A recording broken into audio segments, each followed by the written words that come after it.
I'm already here. I didn't write down the agenda, so I'm just getting it here. Okay, so let's call the meeting to order. We have everyone. Ben, the meeting has been called to order. First is the declaration of conflicts of interest. Do we have any of that? None? None? Okay. Do we have approval for the minutes of last week? I'll make a motion to approve the minutes as read, and compliments to the person that wrote the minutes. They're very well done. Agreed. I would second that. And, okay, so approval of the minutes. Next, approval of the new agenda. I, Mr. Chair, would request an additional item under 5B, Parks and Recreation, to discuss the quality of the Confederation Trail after the installation of the fiber optic cable. Okay, so adding to cycle PEI. No, adding to Parks and Recreation. Okay. So it would be 5B number 3. Okay, 5B number 3. Okay, I thought you said E. Okay. No, sorry. Part 3. Okay. Yeah, we can do that. Okay. So how does it go? You have to add that to it. The approval of the minutes is added part 3 to B. I would move the acceptance of the agenda as amended. I just want to double check. Mitch is here, as you can see. Do we have a space in that agenda for him to speak again? And I think he's got some updated suggestions for us regarding. Actually, Mitch, you could probably tell us better than I could what you're going to talk about. Is that already in there? I'm sorry, I didn't review it carefully enough.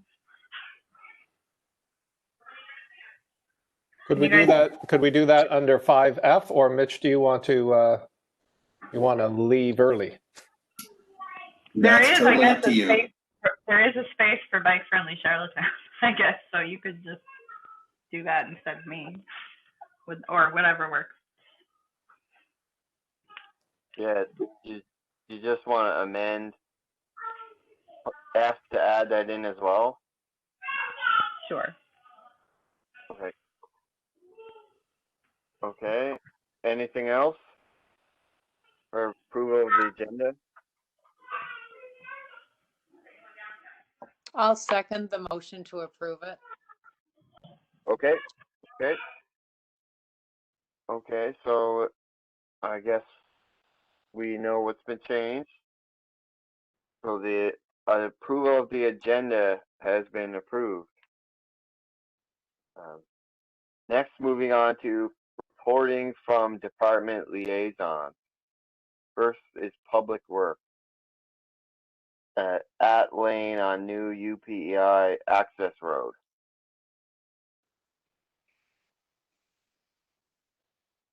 I can offer something of a report on that because I wrote it today. I don't know if there's anyone else who wants to speak to it. Go ahead. So this is the new road that starts, goes between the soccer field and the track and field oval at UPI, up to the northern part of the campus, and then across University Avenue coming out at Inman Crescent. So it's not open to vehicles yet. I think subject to some alterations to the signaling and the traffic markings on University Avenue requested by Public Works, but it certainly is possible to cycle and to walk, and so I did that today. I was a little dismayed that the active transportation aspect of it, there's quite a wide lane that is on the University Avenue side for maybe 200 feet. I'm just guessing the distance. But for the bulk of it, from the UPI Ring Road kind of up north and around, it's really just a paved shoulder with no bicycle markings or anything else. So I wouldn't classify that part of it as being active transportation friendly, particularly, which is kind of a shame given that it's new construction. And I think they could have installed a separate lane or a wider lane or pavement markings. So that's my feedback.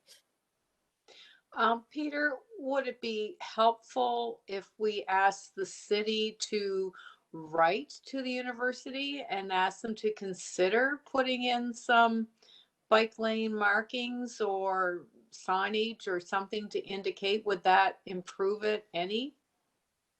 I think having the the cyclist spray painted thing in the paved shoulder, the way that the city does on its own streets, would be a help, certainly. Yeah. Ramona, could you send that to your Sustainable Committee of Council and ask them if they could reach out to UPEI somehow and ask to consider that? Yeah, I mean, it would have been great for them to have just done it from the get-go. I mean, I know the city met with them. I'm pretty sure Bike Friendly Charlottetown met with them. So it's not like a surprise that we were looking for active transportation friendly design on that project.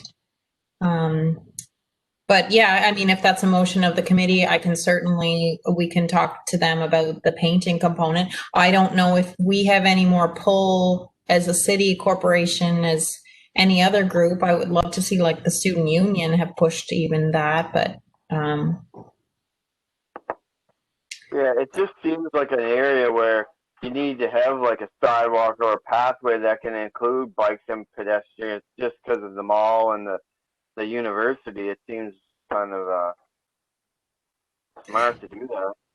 Heather, do you have like a contact at UPEI that maybe would be like, rather than us doing the roundabout thing of having the city write a letter, is there like another lever that we could use on something like this? I'm just trying to think.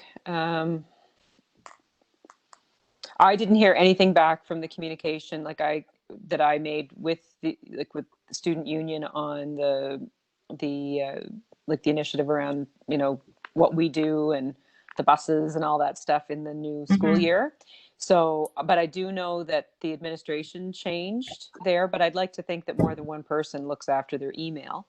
I know that I believe the president of student union has just announced that he's stepping down. That was the last week or so. But in any case, I'm not sure who.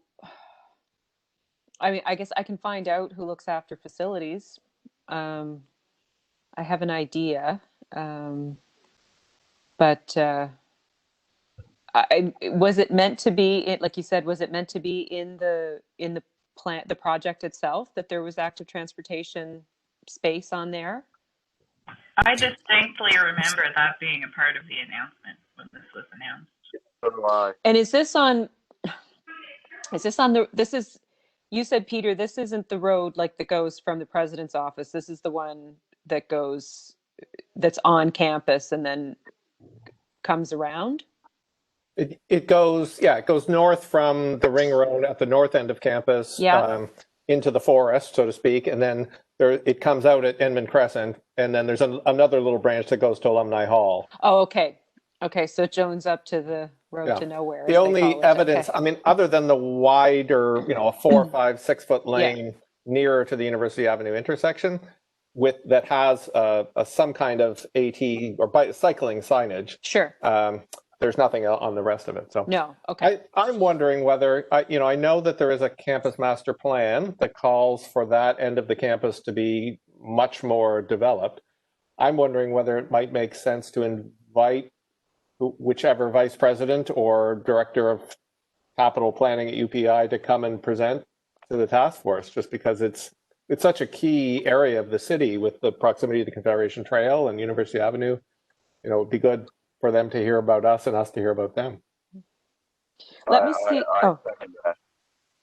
Let me see if I can figure out who looks after that part of camp, or that on campus, not that part of campus, but that sort of thing on campus, and I'll see what we can come up with as far as what the best. I agree, it'd be nice to have someone come from campus to talk to us, but in the meantime, I'll see if I can come up with who we could reach out to on that. Okay. Good. And further to that, Peter, when you came out to University Avenue there, I'm really impressed as a driver. Now, I haven't been on my bike for the last 2 weeks, but on my car, I was pretty impressed with the building or the construction of the island in the middle of University Avenue. It looked to me like way much, I don't know how you say this, but improved for cyclists or pedestrians to cross at that point. Did you notice that improvement? I didn't have time to notice because there was somebody from Edmund Crescent turning left who almost ran me over, so I was preoccupied. Yeah. Okay, that didn't work. No, it's under construction, it's sort of there, but yeah, okay. So the issue was somebody from Edmund Crescent was, okay, turning left, and you were you? I was off my bike as a pedestrian crossing with the pedestrian signal, which was for me. I don't, it may be that there's going to be changes to the signaling once the lane opens that is going to do an advanced screen when flashing to allow pedestrians more time to cross. I don't know, but I think that would be helpful. Ramona, do you know anything about that? What's planned there? Can't hear you, sorry. I think you're muted. Sorry, it's muted there. I don't know about the status on that. I do have updates on the other items under Public Works, but I didn't have anything on the UPI component. Okay. Sorry, I'm just responding to a couple of regrets here. So Margaret is unable to attend, and the mayor had already let me know, and Councillor Tweel wasn't able to attend tonight also. So just wanted to let you know that. Okay. Then moving on to the next item in Public Works, crossings on Great George and Longworth. I haven't officially talked to anybody, but I see that they're making progress on it. It's slow, but they're making progress. Yes. So I did get an update on those items from Peter. Had mentioned the ones that are Public Works and Parks and Rec. So both Great George and Longworth, the crossings should be complete within the next 1 to 2 weeks. The only hiccup is the lighting system, which are currently on back order. So we're waiting right now. Everything's kind of on pause because the lights are on back order essentially. Can I ask a question about Longworth? I was through the trail on Sunday in the city part of the trail and was across there. And I'm just wondering, is it going to be, is it all going to be paved? Like I picked my bike up and walked it around all of the stuff. So I was trying to figure out how that's going to work. Are you going to be able to cycle through that or walk through it? Because it looked like there was a lot of like places for equipment and electrical stuff. I don't know exactly. I'm having trouble picturing what you're describing, but you'll be able to cross at where the crosswalk was. Yeah. You'll be able to cross by bike or by foot there. Okay. Yeah. It might just be a mess right now, Heather. Yeah. But and but the intent is that it's still a crossing. Yeah. Because I figured, people still have to get across there. So I figured there's got to be a way. It's just not like ready yet. So that's fine. But it looks neat. It looks like it's going to be quite impressive, at least. And I've been by the Great George Street one and listened to people.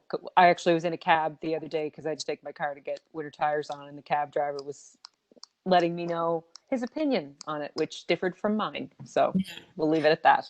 I think it's a nice bottleneck into the downtown. So it really signifies you're entering into a more pedestrian, lower speed space where, and I personally cross at that crosswalk every day, a couple times a day, and it feels much safer to be that narrow of a crossing versus how it was before. Yep. No, I'm with you.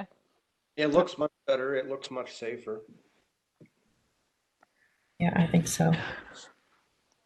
Okay, so that's on that item. And then there was the Beach Grove one is next. Is that right? Yes. Grove Road multi-use trail. Sorry? Beach Grove Road multi-use trail. Right, so I was by that one a couple days ago, so it's moving along too, and it should be complete in another 2 weeks. So that's going from Maypoint Road back towards the existing trail system. So multi-use trail, I'd be able to wheel on it up the wheel in my wheelchair, and not have a problem. Yeah, it's asphalt as well, Ryan, so it's designed, and it's nice and wide there too, so there's lots of room for bi-directional. Okay. Okay. So when do you think that will be done? Or Yep, he said that one will be done in 2 weeks. okay, perfect. Perfect. That's good. Moving on here to the next section, parks and recreation, Heritage Creek Trail upgrades. So I have an update too from Frank on that one. So that's Hermitage Creek. So work is currently underway. Frank hadn't been out to the site in a little bit, so he didn't know exactly where it was at, but they're within the next couple weeks too. I can report. Okay. So I rode back downtown on the Hermitage Creek. So I came down North River Road and then got onto that. There's been no work between North River Road and the Tremperoy intersection. Okay. I think that's part of the work. Am I correct? I don't know. Okay. But on the other side, certainly there was equipment there, and the trail had been widened, the brush had been cleared. It wasn't finished yet. There'd been no gravel or asphalt or anything put down, but you could see that it was going to be a great improvement. So the one thing I noticed is there's not a obvious crossing when you come to the North River Road end of the Hermitage Creek Trail system. If you're on a bicycle and you want to go down south on North River Road, there's not really an intersection there. It's quite far from the Ellens Creek intersection, so you actually have to backtrack or go north to the Ellens Creek intersection, cross over, and then go kind of like in a U shape. I'm not suggesting anything concrete, but it's just, if that's going to get more use, I think that's going to become a pinch point in that system. So you mean when you're coming towards North River Road on Hermitage Creek and you're going to take a left, like going downtown?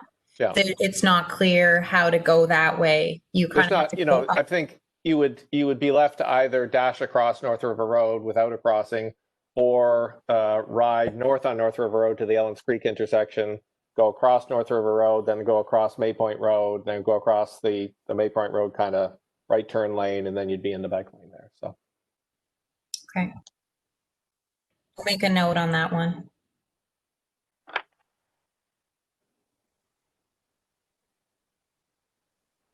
Okay. And next one is additional park at trail upgrades, or AT. That's I do have a couple other updates from Frank. So he said there's 1 kilometer of active transportation trail loop at Queen Elizabeth Park. That's been completed. And they've been upgraded to asphalt at that park for accessibility. The Centennial Park pathway upgrades are also complete, and they have also been upgraded to asphalt. And right now, going through it. Very nice. Sorry, what's that, Ryan? I said the Centennial Park one. I seen that, and I went through it with my dog. It's really nice. Okay, that's great. And then the last one he said is that they're also working on the end of Sydney Street, so they're doing a boardwalk extension at that location. Oh, at the water end of Sydney Street. Yeah. Right. Okay. Just on that topic, Ramona, I've kind of heard rumors to the effect that the boardwalk is going to be, or has been, interrupted by the construction of the new Haviland Street development. Is that true? I don't know, Peter. Okay. Sorry. Well, that's fine. We can. I might ask that question for the next meeting.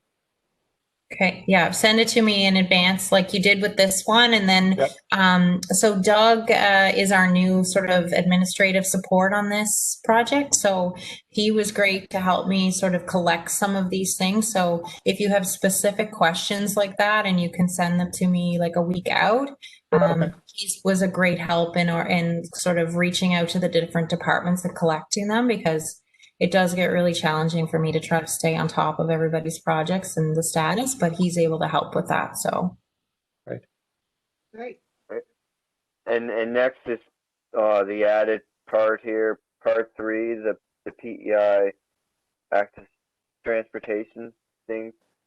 Yeah, I guess my concern, I rode Confederation Trail from Orlebar Park north to UPI today, and all of that area has undergone burying of a Charlottetown water and sewer fiber optic cable over the last couple of months. And the trail if you're going north on the right-hand side is in quite poor condition relative to what it was before they buried it. And my sense from just looking at the pattern of the soil and where rain has come down is that it's only going to get worse over the winter. And this might be, Ramona, another question for the next meeting, but I was wondering whether there were plans to remediate that, because it really does almost take a third of the useful cycle surface of the trail away because it's quite gravelly and pitted.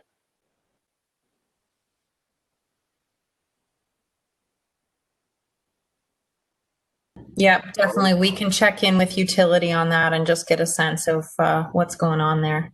Okay, I will email you something about that as well then. Okay, thank you. That's it. Okay, and moving on, police. Do we have a report from police? Would normally be Margaret, I think. Margaret's here, I see. Oh, is she? Oh. Hello, Margaret. You're muted, Margaret, if you can hear us.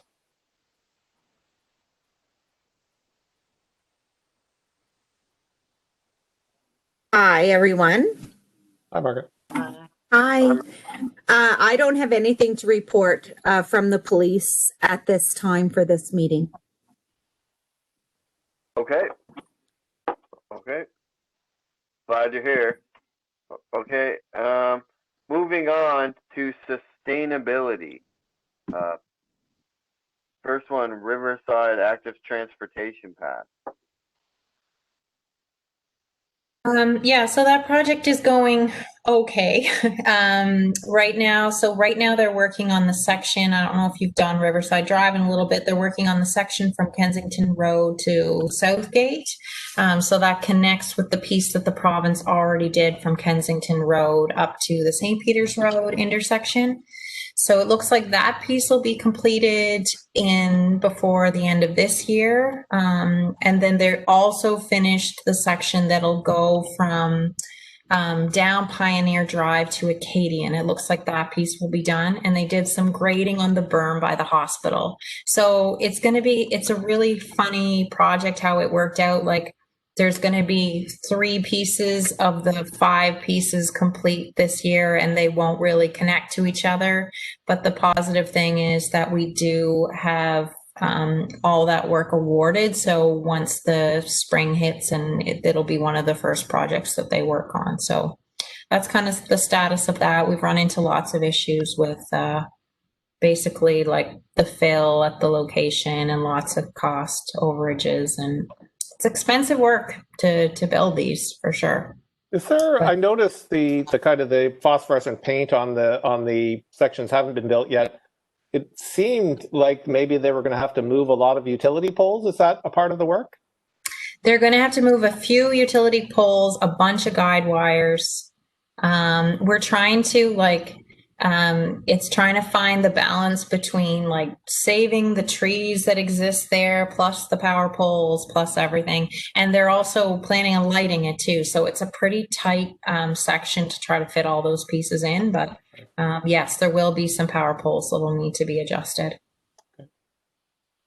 I have a question.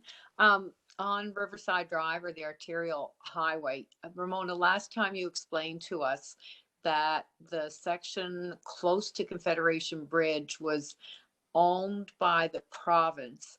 And my question is, now that the government garage appears to be decommissioned, there's a lot of space there. I don't know if they've moved the fence over, but there looks like there might be room to extend the AT pathway from Park Street to Grafton.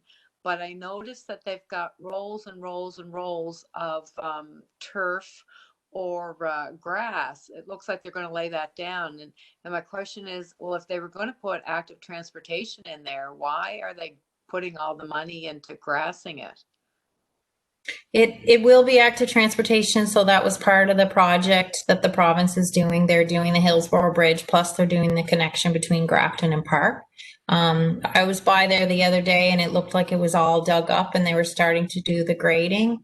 I'm assuming the sod is just around the AT path. I didn't see sod when I was there, but that piece is will be completed as part of the Hillsborough Bridge project. Oh, that's exciting news. Thank you very much. Yeah. And I don't have much else to give on the Hillsborough Bridge part. That was the other piece. So my understanding is things are still sort of moving ahead. The only section I saw, I didn't drive the bridge. I just drove the section by Park and Grafton, but it all looked like it should look, basically, for them to be putting things down. And hopefully the weather holds up and we can just get as much done as possible before things get too cold to work. Okay. Before moving on to the next section, another pathway, I don't see it mentioned here, and that's the one that's being built on St. Peter's Road past the roundabout. What's the deal on that one? The province is also doing an underpass right now is that what you're talking about on St. Peter's Road? So that's why you've got they're building a new bridge there and then there's going to be an underpass under that. So they've got like a diversion there, like I'm talking about the one past KFC, past the roundabout. Because I thought there was going to be a pathway that connected you from Norwood to the St. Peter's Road. Gotta remember us talking about a pathway there. Is that still in motion or Yep, that's phase 2 of our project, Ryan. So our big project along the bypass highway will go from Murchison Lane all the way to Mount Edward Road. So the first section was from Murchison Lane to Kensington Road. And then the idea was the next section is we do Norwood Road along the bypass to Brackley Point Road. But that piece isn't going to happen this year.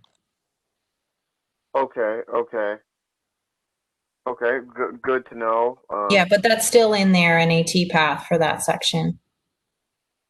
Yeah, because I thought that there was, on Norwood Road, there was a pathway that would take you to St. Peter's Road up by where Mel's was. I thought something was in the motion to do that, but yeah, that's what I thought. Okay. Yeah. Yeah, I don't know if any I don't know if we're talking about the same section, but I'm not aware of anything that would go down St. Peter's Road towards Mel's at this point. Yeah, I might have been miscommunication on I thought there was something, from St. Peter's Road, that would connect you to that, subdivision that's on Norwood there, the Lane Accord or whatever. I kind of thought there was something they were doing there, but yeah, by Elena Court, that's the city's project, but that's not happening this year. The design work is underway, but we're not ready to build yet. Okay, I understand. Okay. And next, cycling PEI.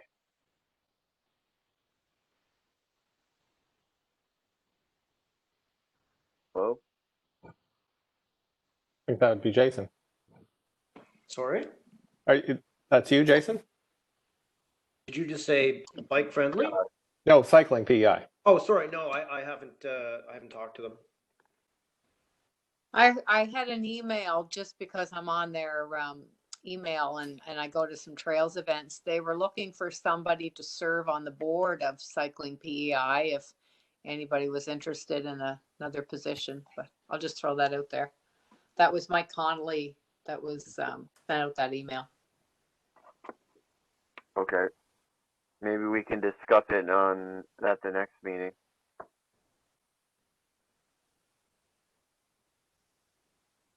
And well, last one here, bike-friendly Charlottetown.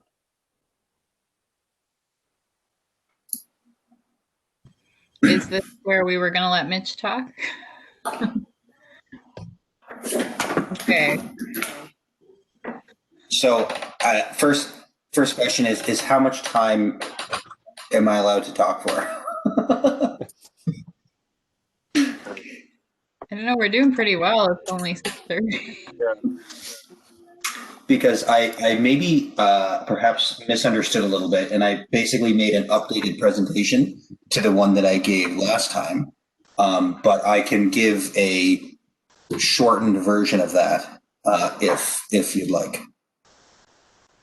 Well, I personally think we have lots of time, Mitch, but what does Yeah, we got lots of time. I'm sure. I mean, I have a presentation here ready to go. I'm wearing a collared shirt and everything. I'm ready to go. So it's really up to you guys. I want the full meal deal, please. Sure. All right. Okay. Coming at you. Okay. So, am I able to share screen here? Yes, I think so. Is that working? There you go. We can see your logo. Cool. All right. So great. Thank you very much for having me in again. I'm just really excited by this whole task force. I think everyone's on it is great, and I think its very existence is really exciting. So I presented last time. For those of you who weren't there, it was kind of just going over some network ideas, and then maybe like what they might cost and how we could fund them. I've since spoken to Ramona, and I've spoken to Stratford and Cornwall as well on similar vein to kind of refine these ideas. So I'll just kind of run through this, and it should just take us through the whole thing. So we're Bike Friendly Charlottetown, which again, working on a name change. We're looking at how we might change our organization, and with that will come a name change. But we're really active transportation friendly, Cornwall, Charlottetown, and Stratford, if you want to be technical.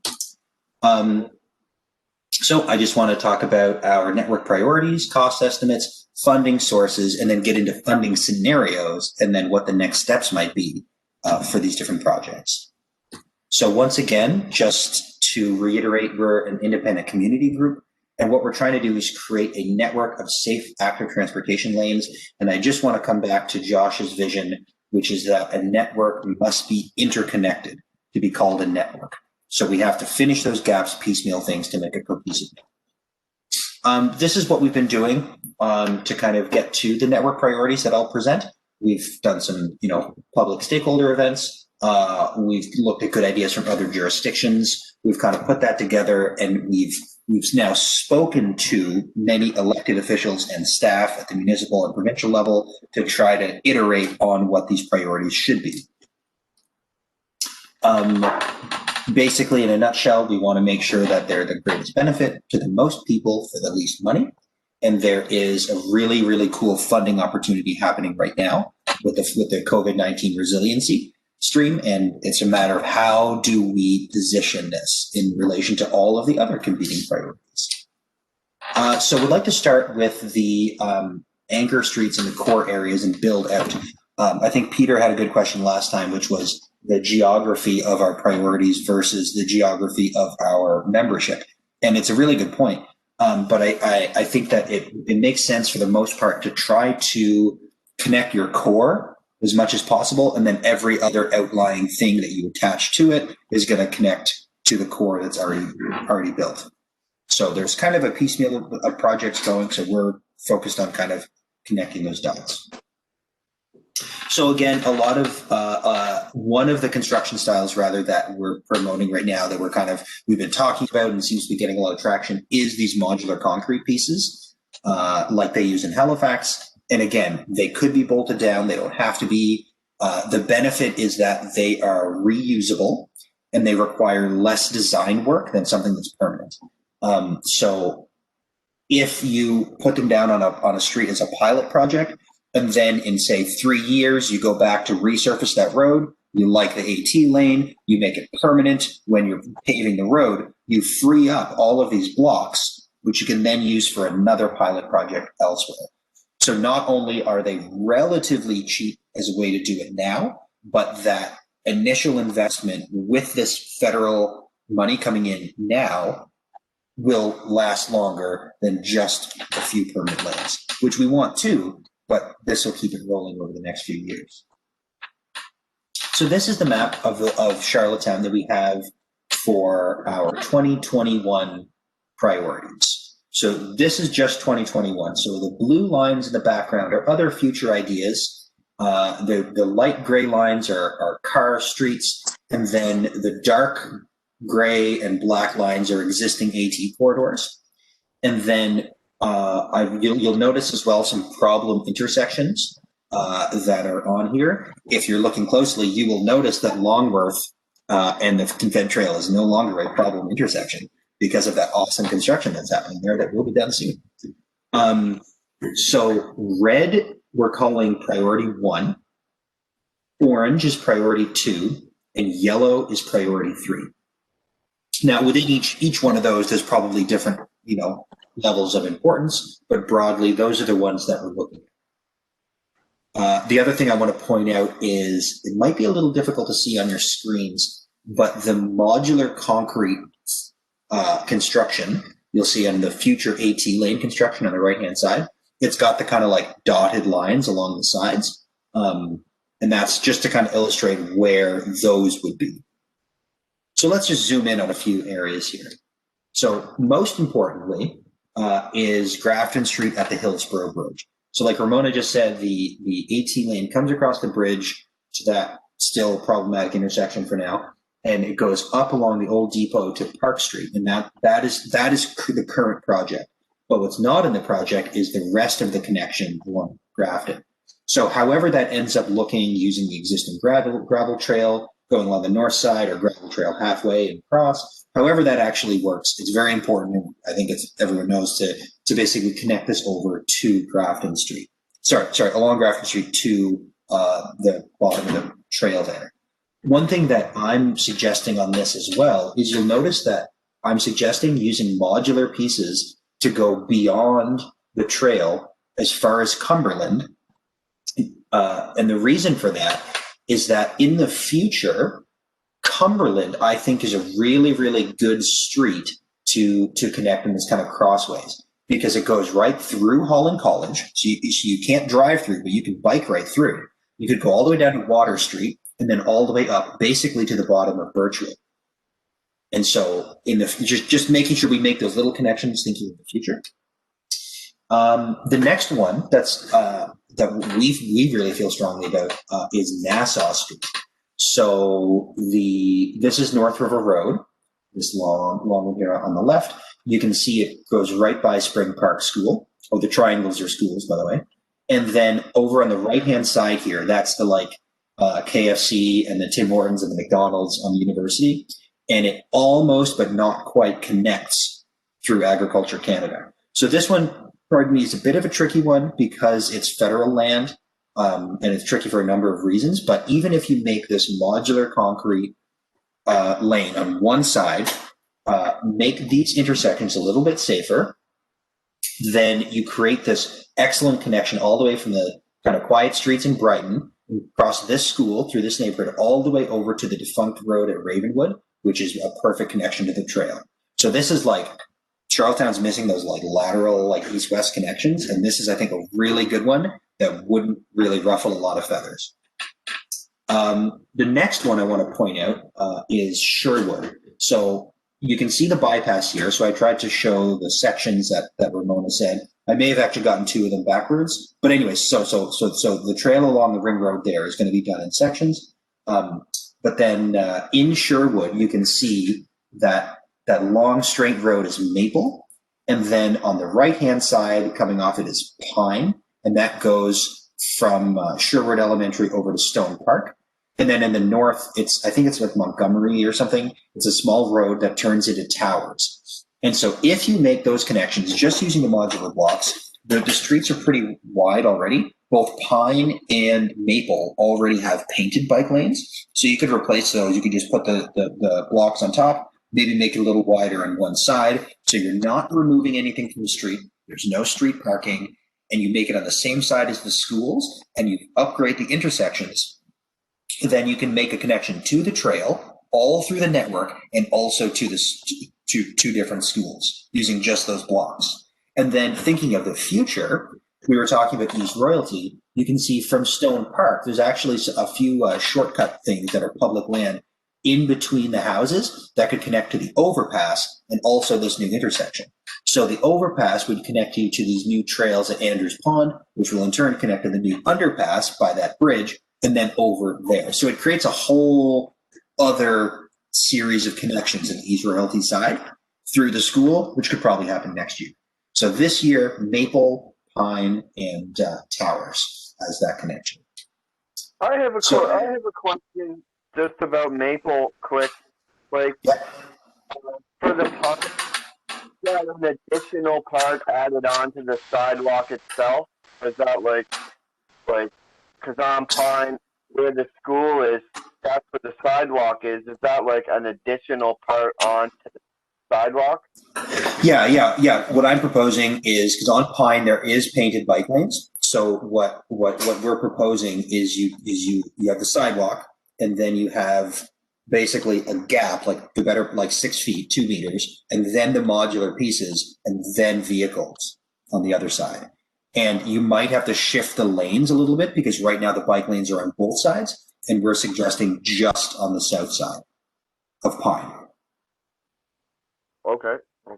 And so it shouldn't affect the sidewalk. And then you'll have to put gaps and stuff in driveways and that's why there's, a note like intersections, because, where that crosses Brackley Point Road, of course, that's going to be a significant intersection. So you just want to make sure that you're cognizant of it when you're designing that. So then another priority one is both Victoria Park. So in the middle here, you could get some upgrades, but it seems pretty clear that whatever happens on the inside of this park, which is going to get redesigned, the idea of a path that goes all the way around the outside is probably a safe bet. And then however it connects to downtown, whether it's Fitzroy or Ambrose or North River Road, it doesn't matter, because if there's already a path that goes all the way around the outside, then it'll connect to anything that the network can bring to it. And it also creates a nice figure-8 loop for the park. And then at the same time, if you look over here on the left on Queen Elizabeth Drive, there's currently a bike lane painted there, but if you take those same modular pieces and connect all the way up here, then you get into Brighton. And now this is where it gets a little tricky, because in order for this to actually be useful, rather than just connecting people in Brighton on an already fairly safe road, if you go up Inkerman and have paint or on either side of the boulevard in the middle with more modular blocks and go up to North River Road, then you connect to 2 schools there. You connect to Queen Charlotte and Colonel Gray and the Simmons Sportsplex. And if you improve that crossing at North River Road and you ensure that you include bike lanes that are like, there's already parking lot and like gravel or asphalt bike lanes inside the campus between the schools. But if you just kind of improve that just a little bit and make that intersection a little bit better, then you basically provide an unbroken connection all the way through here down to Victoria Park. And again, thinking of future network, that works really well to connect the schools, which could be kind of an intersection hub of AT infrastructure, to any number of different places. So this project, the key to this project is the connection to the school in the north. Okay, let's look at some priority 2. This is Beech Grove, right? This is Lewis Point, Ellen's Creek, and then you'll notice the school here on the right-hand side is Charlottetown Rural. Those are the Hermitage Creek trails in gray. And then in orange over here, there's a bunch of trails that are kind of just natural. They're just like grass, but could easily be upgraded to gravel. And then if you take Beach Grove Road all the way along with those modular chunks through that Ellens Creek intersection, you can actually carry along the north side of the school, just on the south side of the Royalty Center, and right out Edmund Crescent. It is disappointing to find out that UPEI road doesn't have a full AT connection, which we were really hoping it would. But regardless, this section over here is a straight shot all the way across.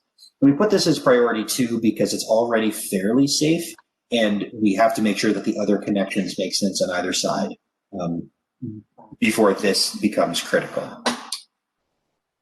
I have an addition to that plan based on my experience today, if I can just chime in there, is if you come down Edmund and instead of going straight on when you get to Royalty Center, you go up, you turn right, and you could follow the parking lot of Royalty Center around to Burns Avenue. You come down the top end of the ball diamonds there. The nice thing about that is that basically by the time you hit North River Road there, then you're at Home Depot. You're basically in that commercial area there, which is another, and you don't also in the same way, you don't have to go down or up a big hill there. So that could be, a complement to the straight ahead route that you're talking about there. I will put that on the map. That's a great idea. You'll notice too, I've got a blue line here for a potential connection. There's a footpath that goes in behind Walmart there and eventually out to Capitol Drive. And I think that because there's these people, they bust through the fence. There's gaps in the fence there that everybody walks through. And so formalizing some of those trails would just allow you to connect, and a connection like that just makes sense. Yeah. Just as a confirmation of what you're talking about, about the interconnectedness of the network makes everything more valuable. The reason that I was on that road today is that at the end of Burns Avenue at North River Road is my eye doctor. So I went there for an appointment and I cycled there. And I had gotten there on the new UPI access road and down Edmund Crescent. And so I told her that she should get in touch with the city to get a bicycle rack because it's now easier to get to her and she needs a bicycle rack, whereas before it wasn't. And she was enthusiastic about that. So I think it's kind of like when you build the network, you're kind of rolling in the first level of troops and then the second level of troops can follow and you build bike racks and, it goes on from there. So. Very good point. I've got a question, Mitch. You've used the analogy, if they're not interconnected. If we don't have any maintenance on our power grid and we don't plan for capacity and things like that, the thing I have so much concern with the city, it's not what you're doing, it's how the city looks after and maintains what it has made.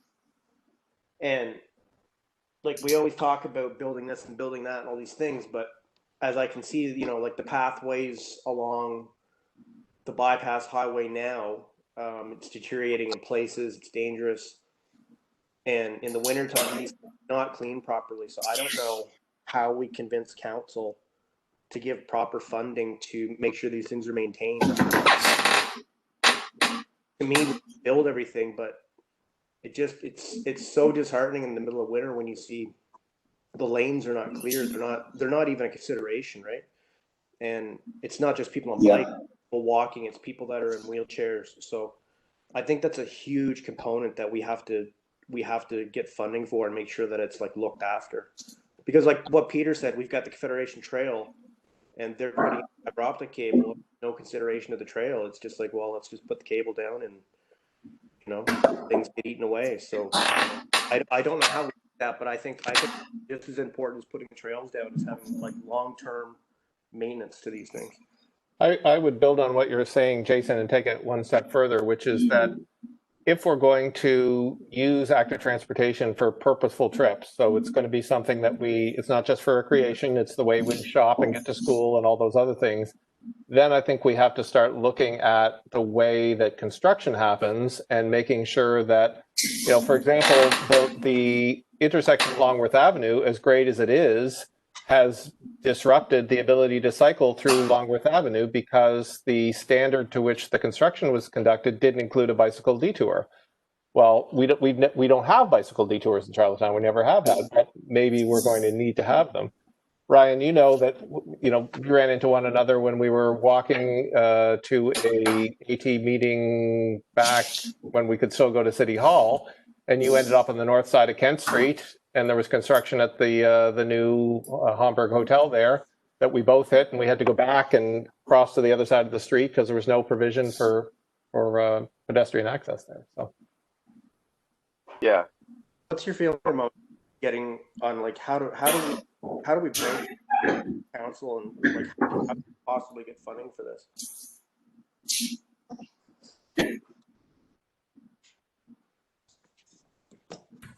I don't know. To be honest, it's so much easier to get funding to build something than it is to get support to maintain it. I fully agree with you. I just, I don't know. I know that the amount of turnout that we had at the open budget meeting last year for cycling certainly helped. That discussion was really focused on like building infrastructure, which is like a major component of it. But I think talking about that, about the maintenance component, about snow clearing, about like what's really doable. I don't have a great answer, I guess, to that one. So when proposals are getting put out, can we put forward a motion that they include for maintenance and snow removal and these types of things? Because if we don't put it out if people don't know about it or they don't think about it, they don't think about that part of the funding. And I think it's crucial to have, like, when any proposal goes out, you have X amount of dollars for construction, X amount of dollars for maintenance, and Most of the funding programs that I've seen, Jason, it's an ineligible expense. even if you put it down somewhere, like it's if people aren't talking about it, if they don't know, it's just really frustrating, like, especially with how the things are maintained. Like when spring comes here, you might as well just not ride your bike until June, because things are just so bad, like dirt, like everything you could possibly imagine. I just, like, it's great that everybody wants to do all these things with AT lanes, but at the same time, it infuriates me because it's kind of like you got one hand doing a great job, and then you get the other guy just like, well, yeah. I just want to see this succeed, but and I want, like, the other thing too, if you want people to use it, it has to be good, right? Like, just because it's there doesn't mean that they're going to use it. So I don't know what we can do. If anybody has any ideas over the next little while, maybe that they can come up with, or Sorry, go ahead. How does, like, maintenance on roads, like, just, sidewalks and, I know some paving is projects that involve other governments and that sort of thing, but just regular, like, sidewalk maintenance and things like that. How is that factored into budgets? Yeah, it's kind of set up as a on a priority basis. So there's a snow clearing component. And like the amount of money spent on snow clearing, in some ways we've tried to reduce that amount, right? It's like, because so much of taxpayer money just goes to snow removal. So, that makes it tricky with other services. So one thing I was thinking of, and I don't know, like, Mitch has put a lot of work into this piece of the plan, like, is there somebody on the task force that would want to maybe look at how, like, maintenance programs from other municipalities and how they, like, organize that, whether they have dedicated equipment or how they prioritize, how they operationalize some of that maintenance? Because I think having kind of this type of plan but related to maintenance would be really, like, helpful in terms of, like, I don't know what the recommendation is other than I agree with you that it needs to be better than it is. I don't, I'll do it. I can do it. Right. I think it's Margaret. I think that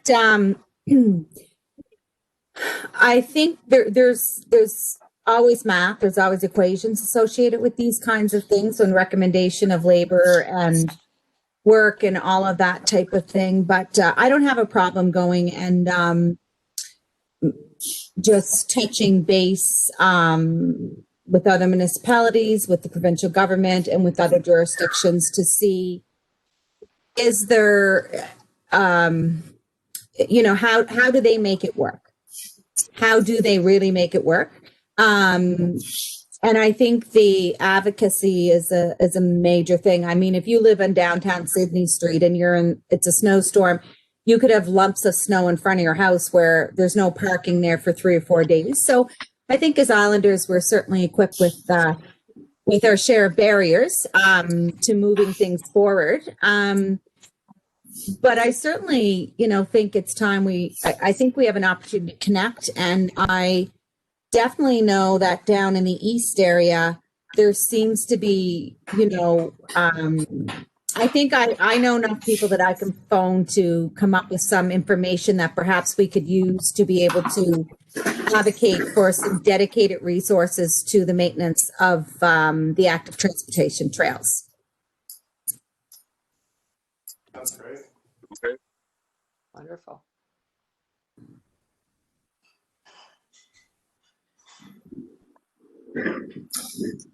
I might just keep running through a few slides here, but I'll speed it up here on this plan thing. But I can circulate this after so everyone can look at this to their heart's content and see what the different priorities are. Sure. Mostly, I wanted to just talk about funding, actually.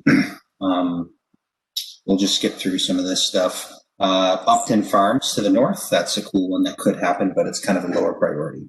So I just wanted to flash this up because this is exactly what we're talking about, where there's actually, there's two bottlenecks, two stops to project right now. One of them is on the first front, the management is basically all of the thought and planning that goes into these things. There's, is limited by the few dedicated individuals who actually do it. And so that there's only so much that they can do.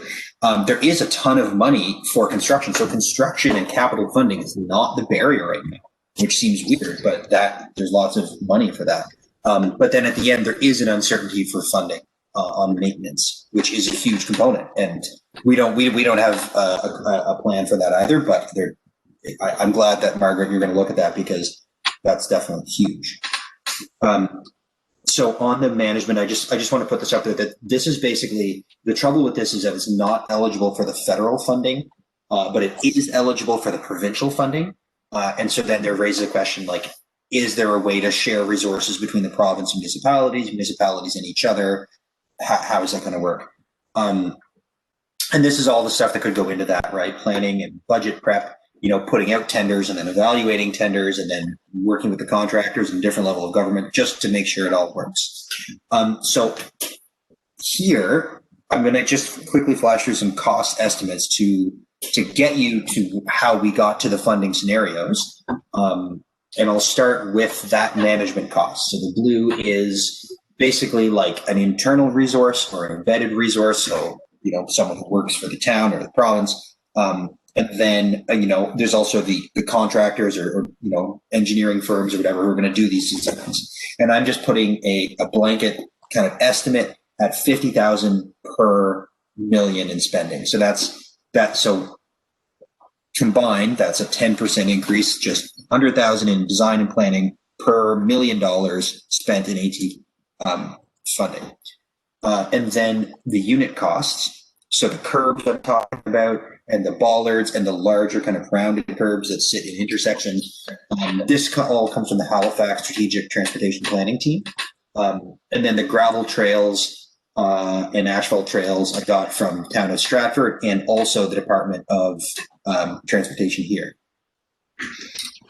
And then if you put that together, what they look like, so 100 meters of on-street AT lane with curbs. So that's one side of the road and the road surface is okay.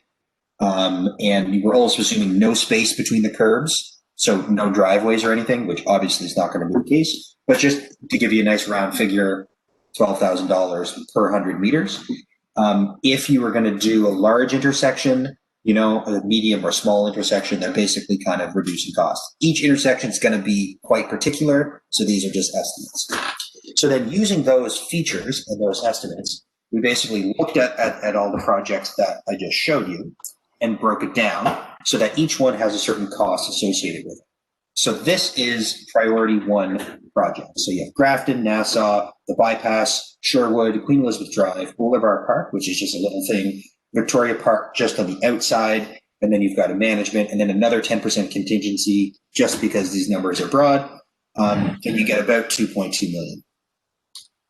Then you go to priority 2, so you can do Upton Farm South, you can do Beach Grove, Victoria Park on the inside, Birchwood down from Oliver Park to the school, Street, which goes through Parkdale, and Charlottetown Rural, and then again you have those contingencies. And then priority 3 projects, we just have Upton Farm and Capitol Drive. Now, Capitol Drive, Ramona, I believe you expressed that the design work is done and that is going to happen, but you're not sure whether it's going to happen. Like there's a whole lot of road upgrades that are going to happen, and whether it's the AT lane or whether it's like the electrical or sewer or whatever that gets done first, we're not sure. These are my numbers, so I just kind of estimate. So, okay, so this is a lot of money. So now the question is, where does it come from? Firstly, there is the Provincial Active Transportation Fund, where projects like this are eligible for 50% funding. Now, the applications have to come from the municipality and are due on December 4th. The other funding that's really exciting is the 80% federal funding. So this is the bilateral agreement. I forget if I showed you the guys this last time or not, but this is the costs that are eligible for funding. So they have to be done by the end of next year, and the feds could pay for 80%. Now, the issue is that this is what's eligible in the COVID-19 Resiliency Infrastructure Program, and active transportation is only one of them. And so there's a fair amount of money in that pot, and I'm pretty sure that the province is in the process of trying to allocate money into that pot so that they can use it and be more flexible. So there's even more money in there. Now, health infrastructure and education infrastructure, those are in there too. And that can get very expensive. So we don't know how much money will be allocated to active transportation in the capital region. So let's look at a couple of scenarios of what that could look like. So if you're going to do priority 1 projects, right, the 2.2 billion, then that's all you do. If you were going to do priority 2, there's no way that you would do a priority 2 and not do priority 1. So priority 1 and 2 are lumped together because you do all of it if you're going to do it. And the same thing with number 3. You wouldn't do a priority 3 project before doing a priority 1 or 2. So to say that you would do, you'd either do 1 and 2, or 1, 2, and 3. So there's actually just those 3 budget scenarios for cost. And then the question is that versus how much money would be allocated from the feds and from the province and from the city to make all this happen. So let's say that you have this scenario. So you have priority 1, okay, 2.2 million, and Charlottetown kicks in 25% of the cost. That's $5,500. And then the province does 50 based on the AT fund, and then we're able to get a little bit of federal funding, call it 25%. So you can see how those numbers grow as you start building more infrastructure. Now, the problem is, of course, that Charlottetown is probably the limiting factor. So let's assume that Charlottetown can't spend much more than $600,000. I don't know if that's the case. Ramona, correct me if I'm wrong, but I don't know how much money they're actually able to allocate reasonably. So that's assuming that it's cost shared in this way. So does this make sense before I move on? Is everyone following? Yep. Okay, cool. I didn't want to just throw like a pile of numbers. So, okay. Okay, so then scenario B. So let's say that Charlottetown only kicks in 20%. And then the feds end up bumping that up to 40, and the province can drop their 50 down to 40. So all these numbers you can kind of play with, but all of a sudden you'll see dropping only 5% from Charlottetown's contribution makes it a lot more affordable. Or you can bump it up to the orange, and then you can do priority 1 and 2 projects. So that's all the projects that I showed there in red and in orange. So that's a significant intervention for next year. And you do it by including in here the management and design costs, not maintenance, notably. But this should be, and there's a lot of contingency in these numbers already. So this hopefully should be fairly safe. And then lastly, let's look at what happens if Charlottetown only commits 15% of the total cost, and then 60% comes from the feds. Not even 80, but just 60, and then the rest is made up by the province AT fund. And you'll see that all of a sudden it's a lot more palatable to do phase 1, 2, and 3 for Charlottetown, because it's still coming in around 600,000. So basically what this comes down to is, again, how much money is A, Charlottetown able to commit, and B, how much money is the province able to earmark for this, for federal funding for active transportation in the capital region in Charlottetown. And that's a political decision at the provincial level. And so how do we get them on board with saying, hey, province, you should earmark $1 million for AT in Charlottetown, right? And I think that having a well thought out proposal of what you do with the money is the first step to getting it, which is the purpose for this exercise. So in terms of next steps, I think that the municipal council really, I know it's like budget time now. So basically the municipal council has to set their max active transportation allocations for next year. And then at the same time, for many of these projects, the city has to apply for the AT fund. And I know Bike Friendly Charlottetown is totally ready to help with just the documents, like just the prep work on a lot of that stuff, just to like make it happen, just to get the information in. It obviously has to go through the city, but if there's anything we can do to help just to get it going, we're obviously super ready to do that. And then lastly, I think that what would be helpful would be a letter to the province from the municipal council or endorsed by the council based on a recommendation from this task force that these are the priorities that they want to see, and that there's, you know, kind of different funding scenarios to say 1, 2, and 3, to say if, you know, depending how much money you allocate from the feds, we're going to be able to do this with it. Therefore, you should allocate some. And then it'll ultimately be the province's choice to decide how much. But having a letter from the council based on a recommendation from the task force will make that a lot more likely. So I guess that's kind of the ask tonight or in the near future, is to recommend that council endorse this. You know, maybe you guys take a look at it and, you know, we edit it a little bit to make sure that it accurately reflects everyone's priorities. But if it does, then to endorse it, and then we can submit that. So that is what we've been up to, and I'll just leave this up right now. So, Ramona, how much of there's a lot? I know there was a lot on the plate this year that was done even with COVID. How much of that do you think is actually achievable with manpower and schedules? And because I don't think the problem here is funding. I think the problem is, that's not necessarily even a problem. It's just the system trying to get that much stuff pushed through for next year and complete it. Yeah, I can't hear you super well, Jason, but Sorry. I think what you're asking is about kind of capacity and what we can pull off. Yeah. Yeah, so Mitch and I kind of spoke about this. Like, we have the project along the bypass highway that's already we have a bunch of things on the go, but what we did this year definitely pushed us, but it's hard to compare because it was a COVID year. It was like everything was more complicated because of COVID. All the prices were higher than expected because of COVID. It was a really strange one from that perspective. So I think we have to be mindful in terms of either we have to outsource more of the project management to consulting firms to do the work, and that's just more costly, or we need to just be really realistic in terms of what we can accomplish in each fiscal. Because even getting the tender documents done, that's a job that requires you to do sort of nothing else for a week, right? So.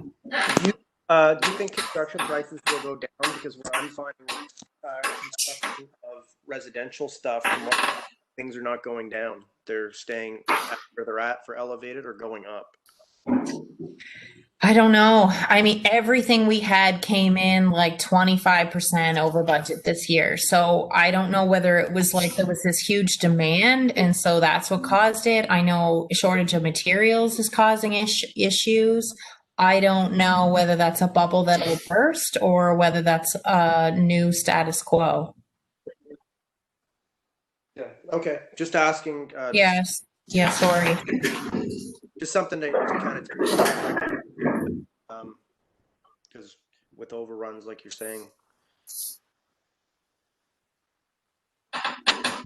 I know at our meeting last month, I believe we had said that we would try to take some time tonight to kind of finalize our priorities to make recommendations. If I recall correctly.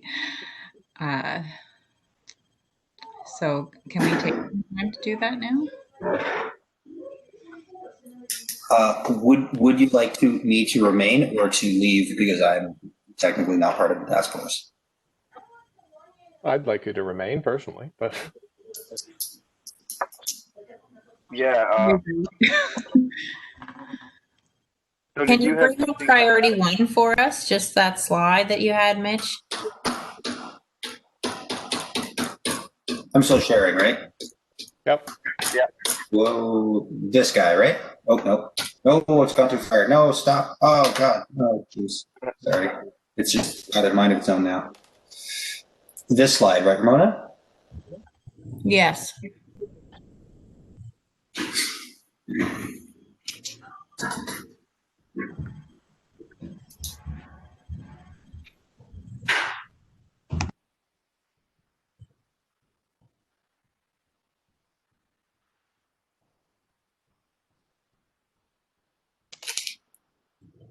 I think those would certainly be, like, I would agree that those are the priority 1 projects from my perspective.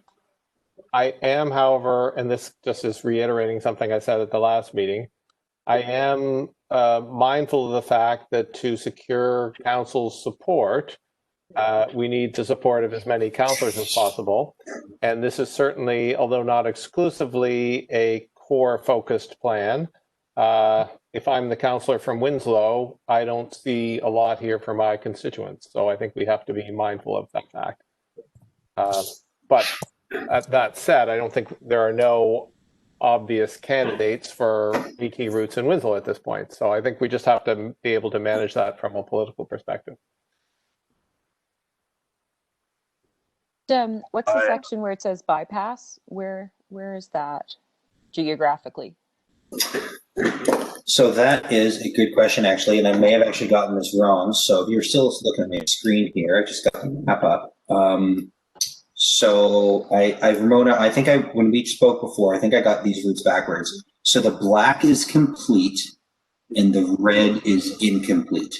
So this is this is St. Peter's Road and that new crazy intersection. This is Kensington. So the black comes down along here as far as Kensington, and then this section here will be complete, say, by this fall, like I'm calling it done, from Kensington to Southgate. Is that correct? Yeah, you're saying black is complete? Correct. Or will be complete by year end? Yeah, good enough. Yeah, same. Yep. Yeah. Yeah, okay. And so then the red here is the rest of it along this way. Okay. And then along by the hospital. And this is incomplete. And Ramona, has funding for that been secured, or does that need to come out of Mitch's budget, so to speak? Okay, so it was funded based on $1 million price tag, but the price came back at 1.6 million. So what the province agreed to do is they gave us 500,000 for this year, and then they agreed to fund the remainder of it. So we need 300,000 to finish phase 1 of that project. And the original intention was to do the next piece next year, which is the Norwood Road to Brackley Point Road, connecting to the existing trail on Brackley Point Road. So should this then, is this number accurate for these purposes? Like, I'm trying to look at this holistically, but maybe if it's already been funded elsewhere, should this, like, should I just carry 300,000 in the bypass, or what's your thought? No, I think you would need 300,000 plus half of the pricing on phase 2, which, you know, I don't know, like based on pricing we got, it could be $1 million for that. So you could be right. That's 800. This is the total cost of the project, not the city share. So $1 million That's right. for phase 2 plus 600,000 for phase 1. But then for phase 1, but then would that also include the rest of it all the way over to Brackley Point? Yeah. That's the whole thing. Okay.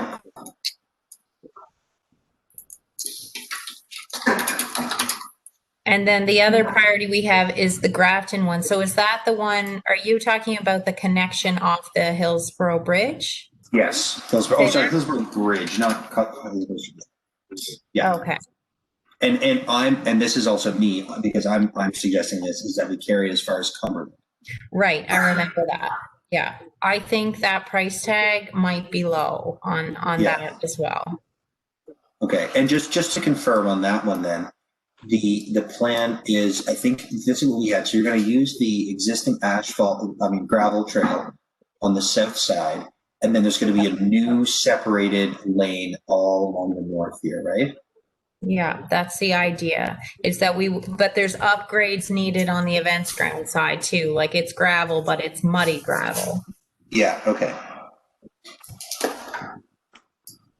So the idea is that the crossing, the existing signalized pedestrian crossing over Grafton is the route from Hillsborough Bridge around to the Riverside Drive AT trail. No, there'll be a crossing at the intersection where they can get right on there. It's more so if they're coming, if they want to keep continuing on. Yeah, I understand. Or if they're coming up Grafton and they want to get on the bypass highway path. Right. Mitch, is that Cumberland section, is there parking on the north side of Grafton Street that's there right now or not? Yeah, I think there is. I think there is parallel parking. Okay. So that one, yeah, maybe that one isn't as key. Is there though, or is there, I'm trying to picture that, like you're passing in front of the new residence. I don't think there's any parking on the side of that. I might be wrong, but I feel like that's. But there's parking. Let's go for it. In front of the Center for Community Engagement there. Let's go for a walk. Okay, yeah, there is right here. Yeah, that's that right after the. Okay. Yeah, you're right. Yeah, because this is the park entrance back here. So this is the connection that we want to make. And then this section is a bit of a gong show. I would say, if you couldn't get all the way to Cumberland there, getting just as far as that pedestrian crossing would be a significant improvement. I agree. Okay.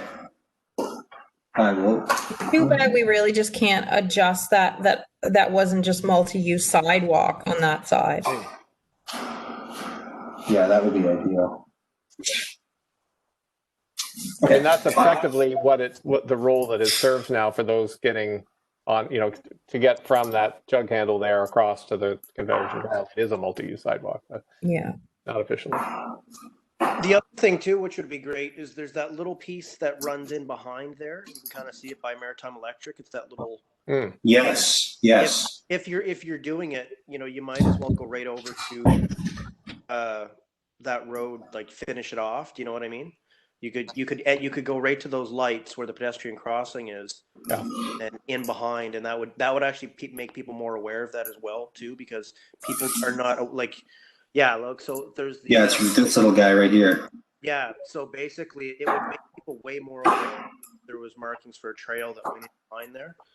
Yeah, great. And actually, you know what? You know what is great is the parking doesn't start. The parking starts after this. So if you went along this side, along the north side of Grafton, only as far as this crosswalk there, then yeah, then you're not fighting with parking, and you do make it to that trail which goes down to Richmond. And parking will be a fight there because it's so tight. Like this whole area is so tight for parking. Yeah. And because they've added more residences and stuff like that, that's part of the problem with this town because the college is there and there are a lot of students. On street parking is like it's really people, and there's a lot of people that come into the city and need to have parking as well. So it's really tight there. Okay, so I've changed this map so it only goes that far and doesn't fight the parking. Yeah, that makes sense. Can I please interrupt, Joanne speaking? I've got three things I want to just make. And the first one is if somebody's on another device here this evening that's playing some sort of video game or something, could they please mute? Because there's an awful lot of background crashing going on there, and I'm having a hard time following it. But anyway, I just want to make an observation. Ramona had given us an opportunity to watch a webinar called Rethinking Public Space After a Pandemic. And two statements that came out of that presentation last week. One was streets aren't just for cars to move from A to B. Streets are about creating spaces for people. And Mitch, to go farther than that, what I've noticed in all your priorities is you've really attempted to bring the schools accessibility for active transportation to reaching the hub, which is Holland College, or in this case, you've identified the junior high or the intermediate high and the senior highs, and an elementary school or two along the way as as accessible or reaching them. And I'm wondering if the COVID resiliency fund, where, part of the criteria could be, Charlottetown or even the province of Prince Edward Island was looking at encouraging children and students to walk to school, to cycle to school, avoid as much busing, this type of thing in these times. But the last thing I want to share with you here is freedom in spaces gives connectivity, and if it's safe for a child, it's safe for everyone. That was like an overwhelming statement. If it's safe for a child, it's safe for everyone. So by having these modular blocks in place, I really believe you've done a good job of identifying that these active transportation lanes will certainly be more safe for children and for us as adults. So I just wanted to throw that in there. You might use that statement on the way.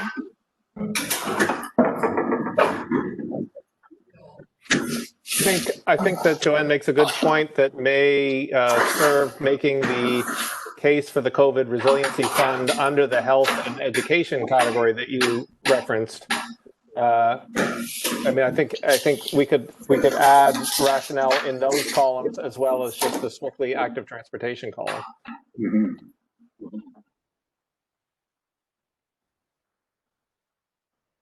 Okay. Have anything else to add? I think I would just like to reiterate my kind of request and next steps here is that I would like to take this and shop this around to the different ministers and basically try to push this at a provincial level. But really, in order for this to have any clout, it has to have an endorsement from the city.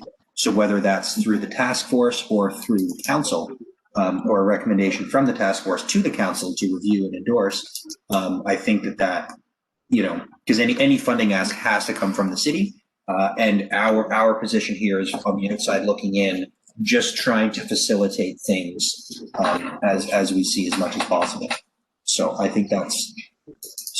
So perhaps I can just edit based on these few comments and then circulate this presentation to this group.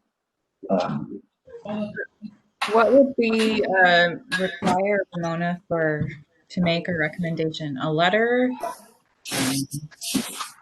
this information.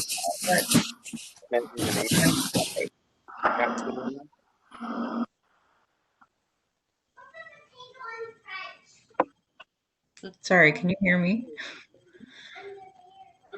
Yes. I can Okay. hear you. It's just loud here for a second. I just didn't want to have a bunch of disturbance. Okay, so I don't know, like in the ones that we've kind of talked about applying to the AT fund that are on the list for sure are the bypass project, the Grafton project, and then some of the preliminary work on Capitol Drive. So some of that will need some design work funding as well as a phase one. I think for the pieces that require the modular block, so I'm thinking that's NASA, Sherwood, and Queen Elizabeth Drive, that will need a push from somewhere. So I don't know if you need to make a push for all the pieces, because I think the other ones are probably okay. But if the task force is really looking for us to do some of these temporary modular projects, and if these are the locations that you want to see those happening, then I think that will take some pushing to get it on the docket for next year. Well, I would make a motion that the task force endorse the following projects as presented by Bike Friendly Charlottetown, and the most important being the Grafton Street to the crosswalk we identified before Cumberland Street, and number 2, Nassau Street, and number 3, you're saying Sherwood or Victoria Park or both, with the modular blocks in place. Do you think that's attainable, all 4 of those?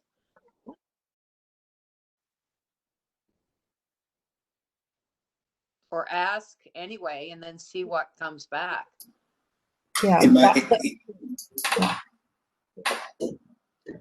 The bypass highway is at the top of our priority list. We're already started it. We're already doing the design. We have to finish it. It's not something I can like walk away from. So that is my priority for sure. And then, like I said, the Grafton one I think is already not in the bag, but I think it's going to happen. And we just need to kind of line that one up.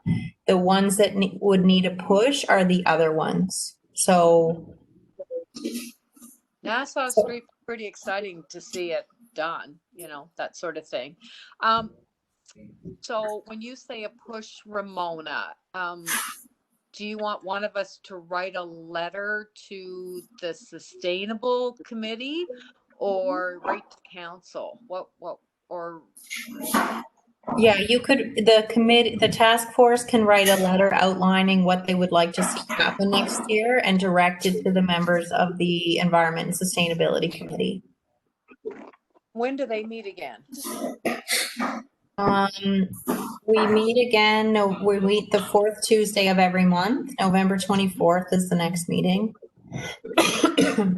We do have a pretty full agenda, but I can try to squeeze it in if you have it ready by then. I'd need it by the 19th. Joanne, would you be willing to draft that letter and circulate it to us? Sorry, who did you ask? Would you be willing to draft that letter and circulate that to us for discussion? Did you ask me, Joanne? Yes, you, Joanne. Okay, yeah, sure. I will. November the 19th, and circulate it back to you people before the 19th. And maybe I can email Mitch and Carrie to help me with it a little bit.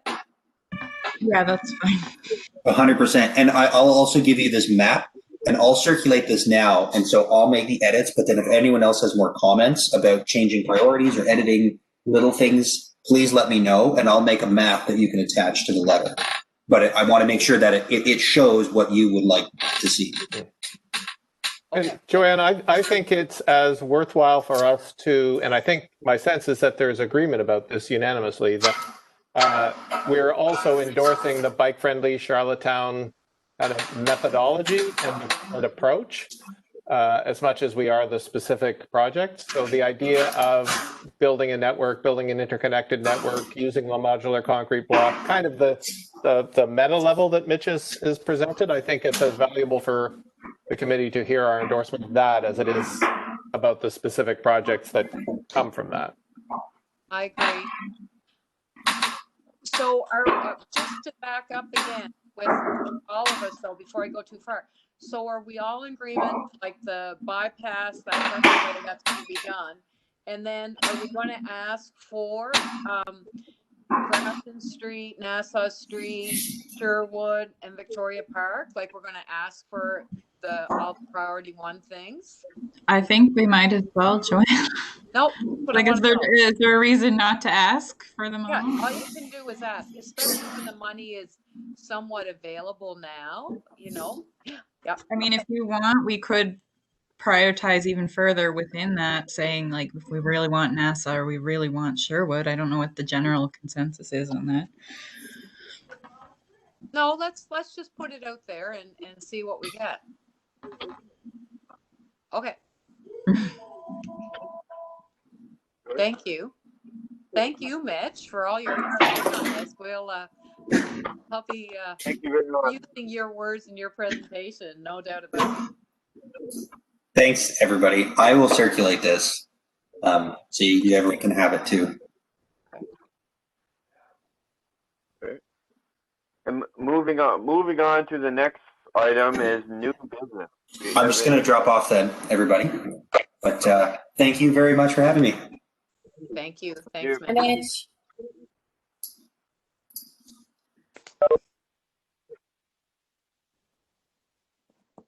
Also, moving on, new business. Do we have any new business?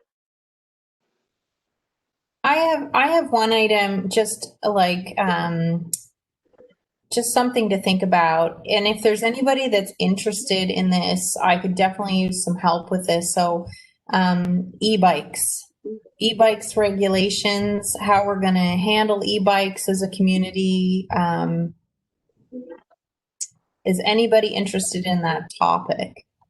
I am, because we've got a personal e-biker in the house. And I also read what you had sent out not that long ago on legislation from another province. And typically that's how Prince Edward Island writes its legislation, is my understanding. You know, we typically used to follow Ontario, you know, for what's been done there. And having read the press releases that Mitch had put out on their Facebook page and in The Guardian, saying that, you know, you don't want to overregulate e-bikes because you want to encourage them as a way of active transportation, right? Yeah. But is there okay, so my question, Ramona, is there a push that we want some more regulation on that? Yeah. Okay.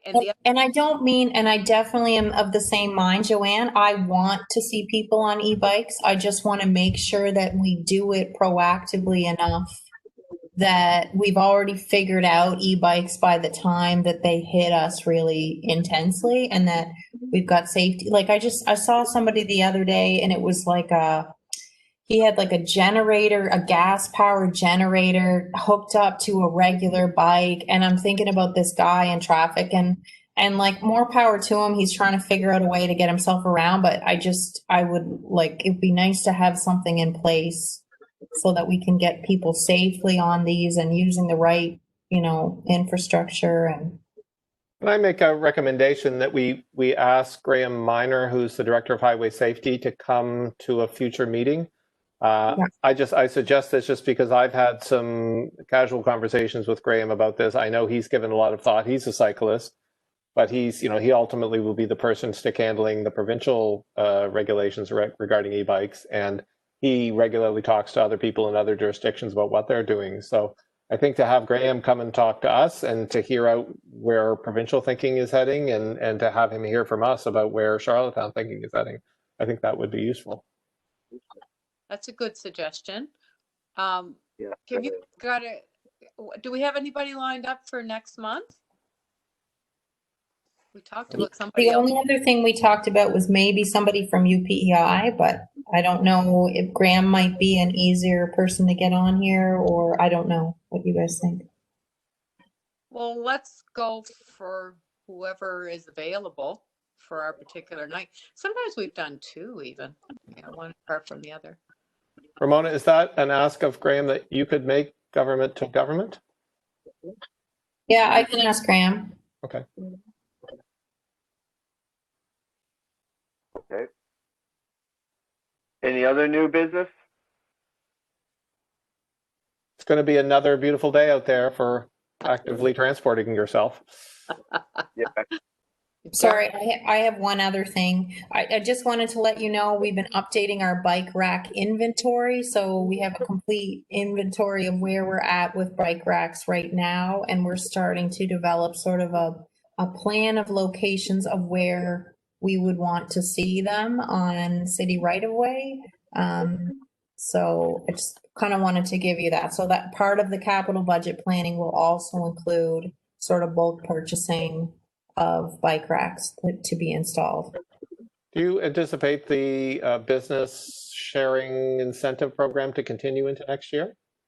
I would like that to continue. I don't want to just, I want businesses and multi-use businesses to take some ownership of creating cycling sort of infrastructure. So I want this program to continue. I just also want it to run concurrently with us, making sure that we have them at the right sort of public facilities. So yes, like when we do the bulk purchase, we'll be purchasing the 10 again for the business program, as well as purchasing those for our needs. Do you happen to know offhand if the rebuilding of the sidewalk and parking in front of the Guild that had that rack, do you know if there's plans to put that rack back? I'll check on that. I don't know that, but I've been following the project on it from another angle, so I can check on status of bike rack. Okay. And I guess that would make sense too, Peter, not only the Gill, but the future library that's going into the old Dominion building, to have lots of bike racks around that as well. Yeah. That would be a good place for a bike repair station too, should that ever come to pass. Mm-hmm. Okay. I think that's all. Is there anything else? What's the date of our next meeting?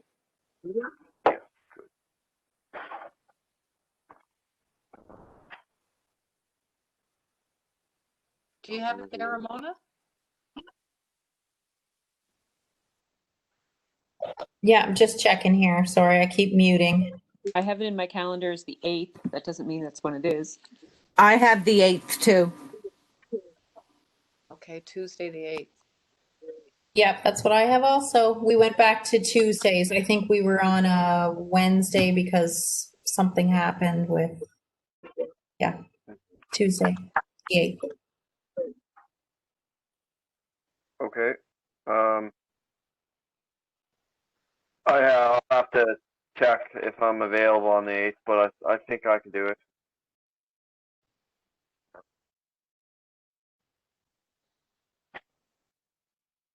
So being that, I guess our meeting's adjourned. Thanks. Great. Thank you, Ryan. Thanks, everyone. Thanks, everybody. Have a good night. Thank you. Too. Night.